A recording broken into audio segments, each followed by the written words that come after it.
Good morning, everyone.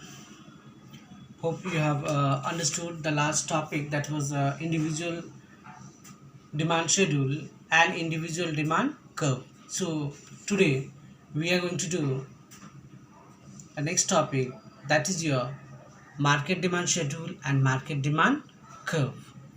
And one more thing we are going to do, that's the reason for downward sloping curve. So, these are the different points which we are going to discuss, and your exception to the law of demand.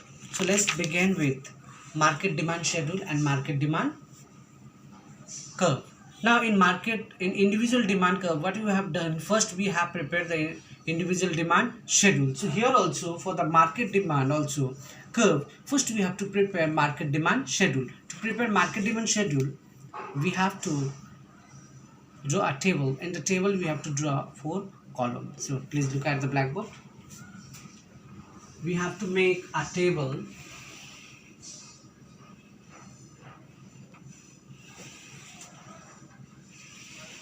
In a table you have to make 4 columns.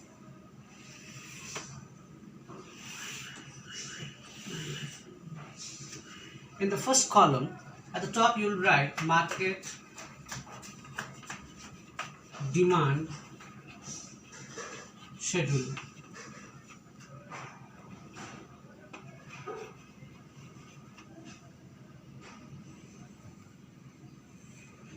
So at the top you will be writing market demand schedule, and in the first column you will be writing price in rupees. Okay, now see, in individual we have seen only 2 columns were there, price and the quantity demanded. But in market we won't get a one individual who comes to buy a commodity at a given price and a given time, but there are large number of people. So in this table we cannot include hundred and thousand and lakhs of people. So here we may consider 2 or 3 individuals. So here I'm going to take a 2. So we can take Mr. A and Mr. B. So here we're going to write first in the second quantity demanded. Okay, now you see blackboard is small, so I'm writing just in a short quantity demanded. When you write in your copy, you please write in full spelling quantity demanded. Now quantity demanded by A, it can be Mr. A. Okay, then here same you write quantity demanded by Mr. B. Okay, so here you can write A, you can write here B. Now the third column, so you are going to write about total market demand. So you are going to write total market demand. So you are going to write about total market demand. Okay, now this total market demand will be your A plus B. That means whatever will be demanded by A and B, the total demand will be considered to be your total market demand. Okay, now you see how we have taken the price. Here also same way we need to consider the price of the commodity. So here I am going to take the price. So please look. So suppose I am taking 60, 40, 20. So I have taken a 3 price. So you can consider 3 or 4, not more than that, not less than that. Okay, now you see quantity demanded by A. Now what is the quantity demanded by A? Now to fulfill this gap, what we have to keep in mind? We have to keep in mind law of demand. Okay, we have to keep in mind law of demand. I have said you earlier classes also that law of demand state that when price increases, demand decreases, and when price decreases, your demand increases, other factors remaining constant. Now see here, first we are going to talk about, now you see here price is 60, 40 and 20. Now Mr. A, when the price is 60, that means the price is higher. Rupees 60, it is quite high. That means when the price is 60, maybe the quantity demanded by A is maybe 10 units. Okay, now when the price decreases to 40, maybe the quantity demanded by Mr. A increases to 12 units, and when the price further decreased, maybe he is interested to buy 15 units. So what does it shows here? When price is high, the demand is less. When price decreases, demand increases. Same vice versa. Same way, quantity demanded by B also. The similar pattern, the B also will be reacting. Okay. Now, when 60, maybe B has purchased 9 units. When 40, okay. Now see, when the price is 60, the quantity demanded by B is 9. So when price decreases, maybe he's going to buy more. Take example as a 11. Now further, when the price is 20, so the quantity demanded by Mr. B may increase to 30. So what does it show? It shows that when price is higher, the quantity demand is low. When the price decreases, demand increases. Okay, so this is same way how we have done the individual demand schedule, the same way the market demand schedule also. Now what we need to do? Don't look at the price. Now A plus B, the total market demand means what is purchased, what is demanded by Mr. A and Mr. B, we need to add up here. Now you see, don't look at the price, just add demand of quantity demand of A and B. So 10 plus 9, you just write it down, 19. Okay. Next is 12 plus 11.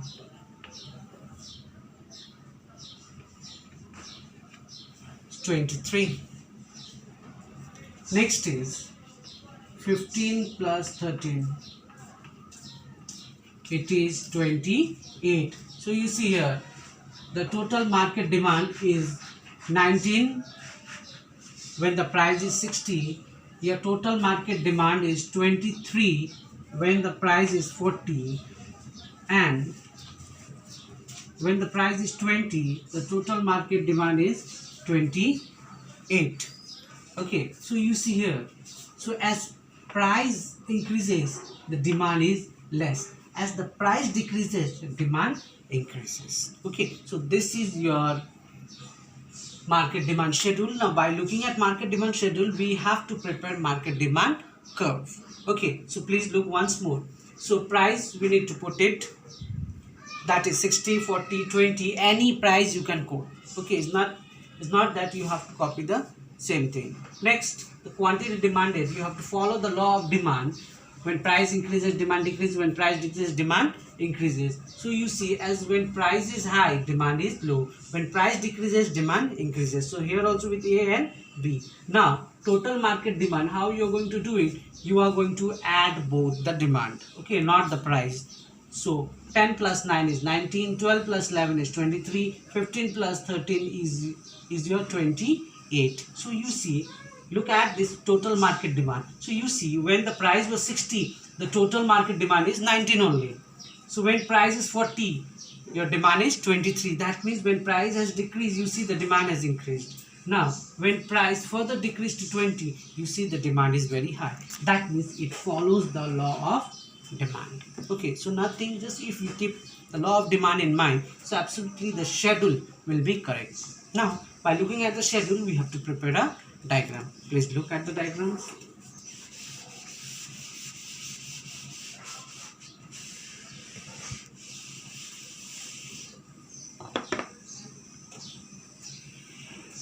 How we have prepared individual demand curve. Now same way we have to prepare the market demand curve. Please look.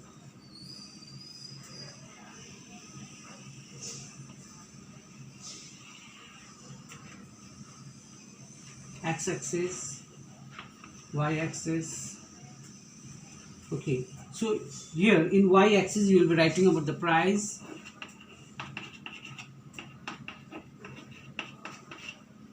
that is price in rupees. Here you will be writing about quantity.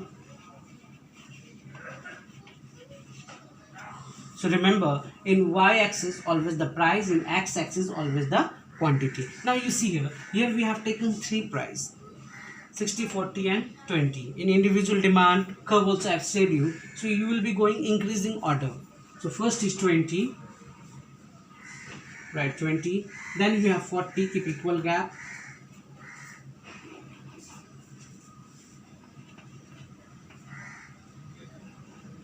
40, then we have 60. Okay, so the space is quite less, so you see 20, 40, 60. Okay, the same way you take the quantity. Now please don't take the quantity of Mr. A and Mr. B individually, don't take. Okay, you have to take the quantity of total market demand, this the last column. Okay, so this you are going to take. So here 19, 23, 28, so you will be going according to the increasing order, that is ascending order. So first you have 19, then you have 23, and the last you have 28. So you see, you have presented the price, you have presented the quantity. Now by looking at the schedule, you can prepare the diagram. You see now, when the price was 60, what was the quantity demand in the market? It was 90. So you see 60, so what you're going to do, you are going to come to 90.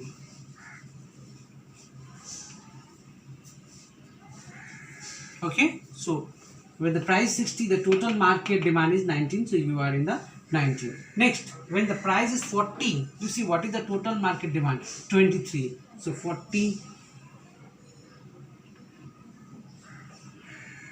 you're going to come to 23. So when price is 40, the total market demand is 23. Now you see, when the price is 20, what is the total market demand? That is 28. When the price is 20, the total market demand is 28. So you see here, when price is 20, total market demand is 28.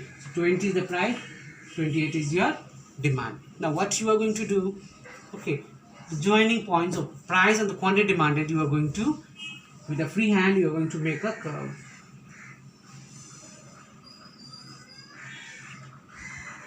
Now you see here, you have made a curve. Now as usual, in individual also you have written demand, so here also you will be writing DD, that is demand curve. Now what you have to give, the each meeting points of your price and quantity, you have to give them alphabetical name. So here I can put the name as your A, here as a B, here as a C. Okay, so you see here, your market demand curve is ready. So you can write it here, market demand curve. So you see here, your schedule and your curve, okay, it is ready. Once more you see at the blackboard, see when the price is 20, quantity demand, the total market demand is 90. So when the price is 60, okay, you see when the price is 60, demand. So as your price is high, demand is low. As your price decreases, demand increases. So you see here 60, it is 19 total market demand. When it is 40, the total market demand is 23, that is 23. And when the price is 20, you see the total market demand is 28. So what we have done, with the free hand you join the curve, you frame a curve, and you write market demand curve and give a name to the points where the price and quantity demand has met. So in this way, market demand schedule, preparations and market demand curve is ready.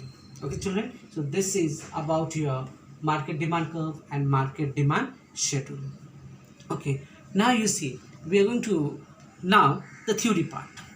Okay, these two diagram, after this two diagram we have now theory part. Now in the theory part we are going to see why it is downward sloping, why it is sloping downward, why it is coming to the demand curve, why it is coming to the downward. Okay, now the theory part, you please listen the theory part. Okay, now we are going to see the reason for downward slope of the demand curve. See,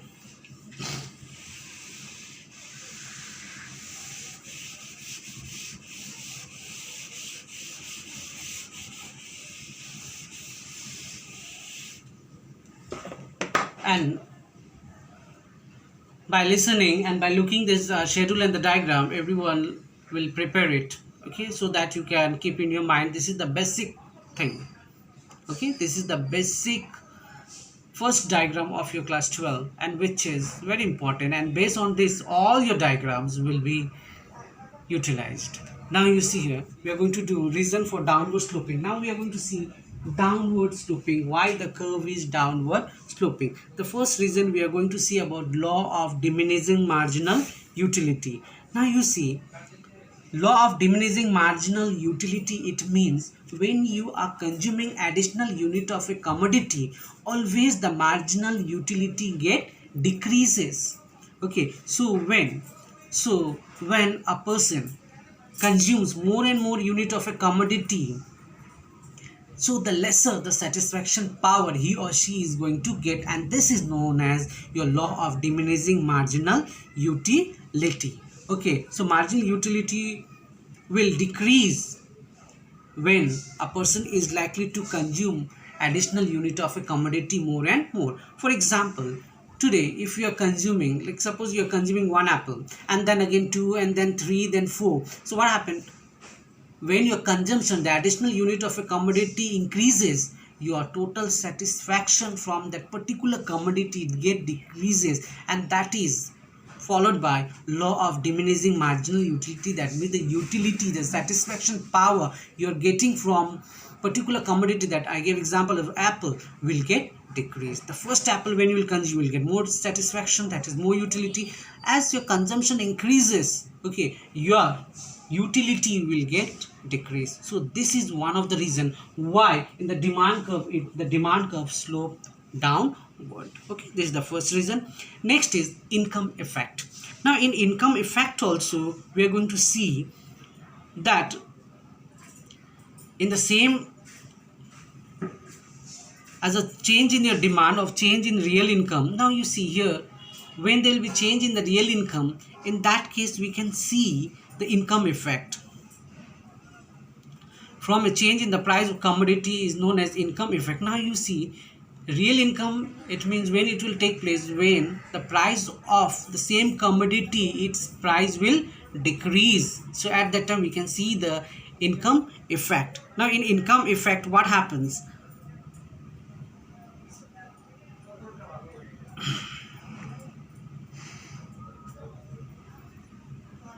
Now for example, take one example.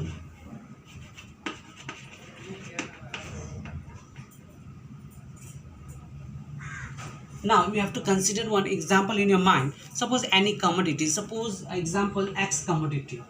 Okay, if today X commodity, if it price, suppose it price is, okay, suppose it price is rupees 30 of X commodity. A consumer is buying X commodity at rupees 30. Now suddenly what happened? Its price has come to 25. See, before the price was 30, now the price is 25. So what it happens? So the same commodity, the consumer is buying X commodity, the price has decreased by rupees 5. This means the real income of an individual has increased. That means now you can buy the same commodity by paying less. Now with that 5 rupees you can buy additional commodity, or you can buy any other commodity, or you can save it. This is also one of the reason why the demand curve is sloping downward. Okay, this is also one of the reason. Okay, either with this 5 rupees you can buy same commodity, or you can buy other commodity, or you can save. So when own price of the commodity decreases, so at that time the real income of an individual increases. Okay, now next is we are going to talk about substitution effect. Now substitution effect, we have seen that today if a person is consuming a coffee,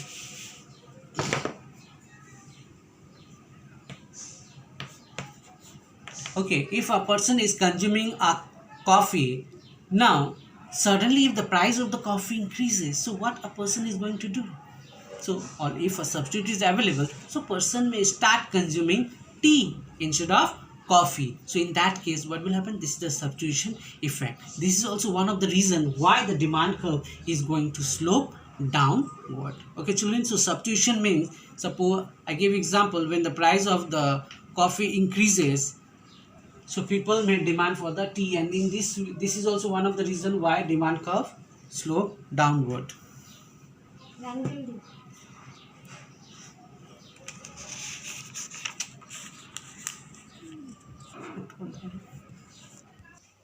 Okay, so substitution effect I said you. So if the price of the coffee will increase, so naturally the people are going to demand more for the tea. So this will increase the demand for the tea. So substitution effect also reason for the downward sloping of your demand curve. Now you see, next is consumer, new consumers. Today you see, if the price, okay, as per the law of demand, if today the price of the commodity decreases, so what will happen? There will be more attractions of the goods, so more and more number of your consumer will increase in a market. So this will also lead to the increase in your demand, and this is also one of the reason why the demand curve will slope downward. Okay, the next is several uses. So there are many commodities out there, a good which has several uses. For example, electricity. If today price is high, people will utilize the electronic goods quite less. They will consume less energy. If, for example, if the price of the electricity will decrease, so what will happen? The demand will increase. So this is also one of the reason why the demand curve is going to slope downward. Okay, next is psychological effect. Now psychological effect or the natural phenomena also affect the demand. For example, natural phenomena or psychological effect is generally people likely to buy more when the price is less, and people will buy less when the price is more. So if the price decreases, people are tend to buy more good. Okay, and when price is high, they will buy less. So this is also one of the reason why the demand curve is going to slope downward. Okay, next you see, the next topics we are going to see exception to the law of demand. Okay, today let's talk exception.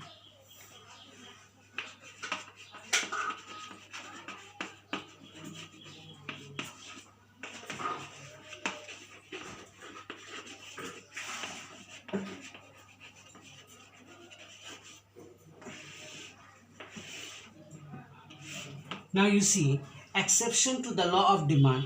Exception to the law of demand means where law of demand is not applicable. That means where law of demand is not utilized. There are so many phenomena are there, so many situations are there where law of demand is not applicable. Okay, so here we are going to see a few things where law of demand is not applicable. So number one, war or emergency. If today in a country the war or emergency take place, so in that case people will start buying the foodstuff and other goods or commodity when the price will be high. They won't wait when the price will fall, and they are tend to buy more. So during the war and emergencies, people will not look the price, they will buy the more if the price is high. So here law of demand is not applicable. It comes under the category of exception to the law of demand. Okay, next is about article of distinctions. Now articles of distinction, it means some commodities or good which gives a status to a people in a society. For example, okay, costly goods. The rich people, they buy costly goods just to show off in a society. So you see, when the price of the jewelry, diamond, gems, okay, these all vehicles and all, if this price increases, the people buy more. So what does it shows? It shows that here law of demand is not applicable. People are demanding more just to show off in a society. They want to buy more to show off in a society, show their status in a society. So here also law of demand is not applicable. Okay, next is your price in anticipations. Now some people, they believe that the price are the real indicator of a commodity. So sometimes the rich people, they buy more when the price is high. So here also law of demand is not at all applicable. Okay, next is necessities of life. Now necessities of life means the commodity of goods which we require for our survival. Okay, now today if the price of food items, if the price of other commodities increases, so does people will stop buying? They won't stop buying. So here people will not wait that when price will decrease they will buy more. So here they will tend to buy goods if the price is high. So necessity commodities will be purchased if its price increases. So here also your law of demand is not at all, it is not applicable.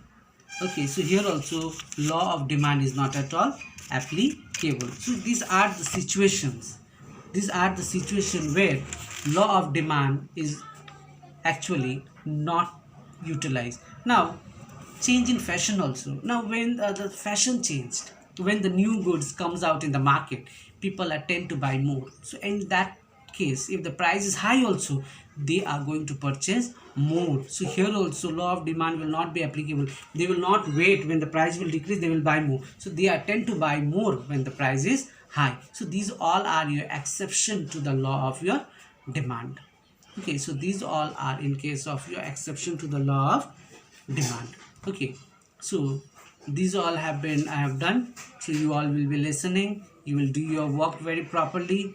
Okay, your homework is that individual demand and market demand schedule and curve you will be making in your copy. Okay, and whatever I've said, you listen it very properly. These are the part of your syllabus. Okay, you have to keep in your mind. So for today, this much only. Thank you.